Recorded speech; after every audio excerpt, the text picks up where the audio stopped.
L'histoire de Yanis, occupé toute la journée. Jusqu'au jour où tout a dérapé. Partie 3. Un réveil qui sonne à 7h30. Yanis tend la main vers son téléphone, puis s'arrête. Sur l'écran, un rappel s'affiche. Pas de réseau avant 9h, défi Prof Martin. Il hésite, soupire, repose le téléphone face contre la table de nuit. Pour la première fois depuis longtemps, il se lève sans lancer directement une vidéo. Dans sa chambre, Sarah ouvre son carnet. Elle coche « Bloc focus du matin » et pose son téléphone à l'autre bout de la pièce. Elle lance un minuteur de 45 minutes pour travailler sur un nouveau projet de groupe.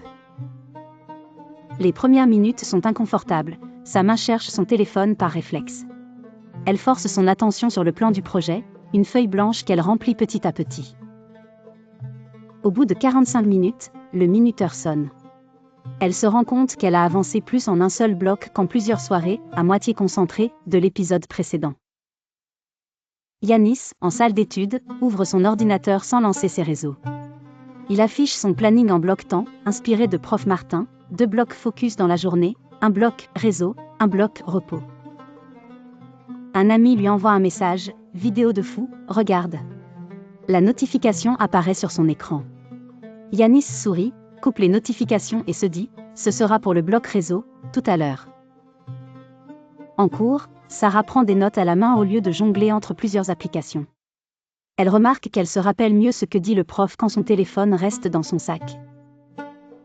Prof Martin leur demande comment avance le défi, temps d'écran conscient vs automatique. Sarah avoue « J'ai eu honte en comptant les heures. Mais ça m'a réveillée ». Yanis ajoute « J'avais l'impression de ne jamais avoir le temps, alors que je le donnais à tout le monde sauf à moi ». Un nouveau projet de groupe est annoncé, avec une deadline dans 2 semaines.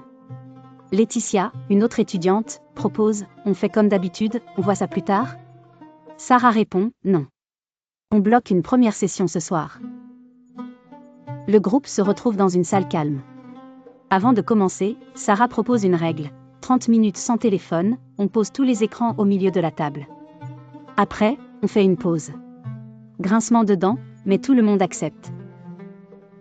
Pendant ces 30 minutes, ils définissent le sujet, les objectifs et répartissent les rôles. Yanis se surprend à participer activement, sans se disperser.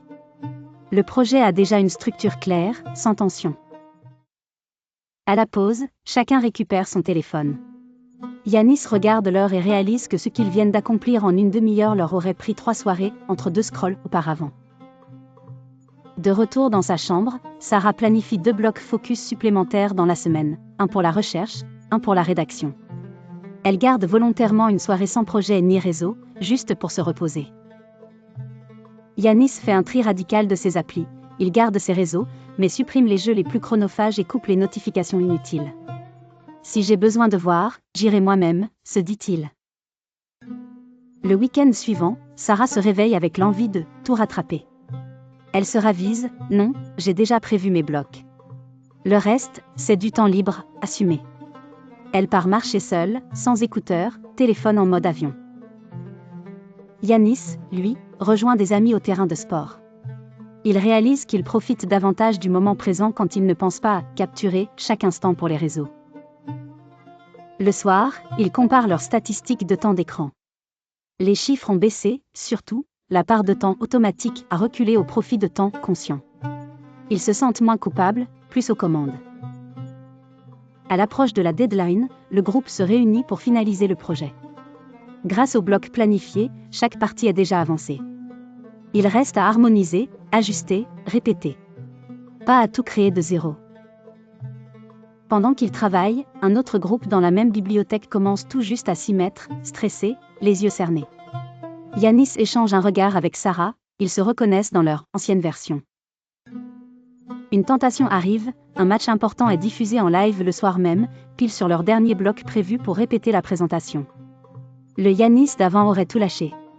Celui d'aujourd'hui propose, on répète 1 heure, puis l'on regarde la deuxième mi-temps.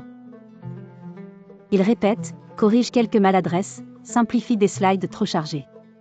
Sarah se sent étrangement sereine. Pour une fois, le plus gros du travail est fait en avance. Après la répétition, ils regardent le match ensemble. Ils rient, commentent, profitent sans arrière-pensée. Le stress de dernière minute est remplacé par une fatigue saine.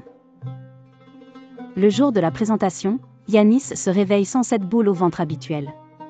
Il relit son plan en 10 minutes, puis laisse son téléphone au fond de son sac jusqu'au début du cours. En classe, le groupe passe devant.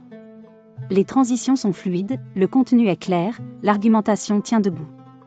Prof Martin observe, satisfait, ce contraste avec leur exposé précédent. À la fin, le prof commente, on voit que ce travail n'a pas été bricolé cette nuit. Vous avez pris le temps de réfléchir, structurer, répéter. C'est un autre niveau. Yanis et Sarah échangent un sourire discret. Plus tard, en lisant leurs notes, ils découvrent une amélioration nette. Pas seulement grâce à ce projet, mais parce que leurs révisions régulières les ont aidés dans d'autres matières aussi. Assis sur un banc du campus, Sarah résume, en fait, on n'a pas gagné du temps. On a arrêté de le perdre partout. Yanis ajoute, et on a appris à se laisser du vrai temps libre, sans culpabiliser.